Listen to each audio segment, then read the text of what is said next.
Ray എന്ന് പറഞ്ഞ സുഷിൻ ആദ്യമായിട്ട് ചെയ്തൊരു ആൽബം അല്ലെങ്കിൽ ഒരു സിംഗിൾ എന്ന് പറയുന്ന ഒരു വർക്കാണ്. അപ്പൊ അതിൽ എന്നോട് പറഞ്ഞത് ഹിറ്റിനെ പറ്റിയൊന്നും ആലോചിക്കണ്ട. ചില പാട്ടുകൾ സുഷിൻ അത് പറയും, ഇതിന് കൊമേഴ്ഷ്യൽ നേച്ചർ ആലോചിക്കണ്ട, ഹിറ്റ് ആവണമെന്നൊരു നിർബന്ധമില്ല, ഇഷ്ടമുള്ള പോലെ എഴുതിക്കോ എന്ന് മാത്രമേ പറഞ്ഞു. അപ്പൊ എനിക്കൊരു റെസ്ട്രിക്ഷൻ ഉണ്ടായിരുന്നില്ല. അപ്പൊ ഞാൻ ചെയ്യുന്ന കാര്യം ഈ ട്യൂൺ ആദ്യം ഉണ്ടായിട്ടാട്ടോ വരി എഴുതുന്നത്. അപ്പൊ ട്യൂൺ അയച്ചു തരും. അപ്പൊ അത് ഞാൻ ഈ പാട്ട് റേ എന്നുള്ള പാട്ട് ഞാൻ വളരെ സൈലന്റ് ആയിട്ടൊരു സ്പേസിൽ പോയിരുന്നിട്ട് കുറെ തവണ ഇങ്ങനെ കേട്ടു. നമ്മൾ അതിൽ മെഡിറ്റേറ്റ് ചെയ്യാന്ന് പറയുന്ന പോലെ തന്നെ ആ ട്യൂൺ ഇങ്ങനെ ആവാഹിക്കുക, അങ്ങനെ പീസ്ഫുൾ ആയിട്ട് അതിങ്ങനെ കേട്ട് കേട്ട് വന്നപ്പോൾ മനസ്സിൽ തോന്നിയ കുറച്ച് കാര്യങ്ങൾ എഴുതിയെന്നേ ഉള്ളൂ.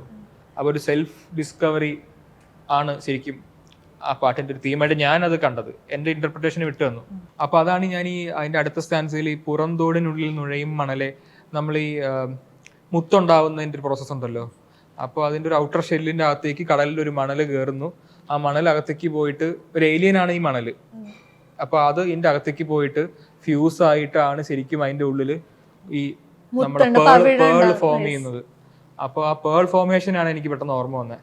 ഒരു ഏലിയൻ ആയിട്ടൊരു മണൽ വന്ന് നമ്മളകത്ത് തന്നെ നമ്മളെ സെൽഫ് ഡിസ്കവർ ചെയ്യുന്നു. അങ്ങനെയുള്ള ഇമേജസ് കിട്ടുന്നത് എനിക്ക് ഇത്തരം ചിന്തകളിൽ നിന്നാണ്.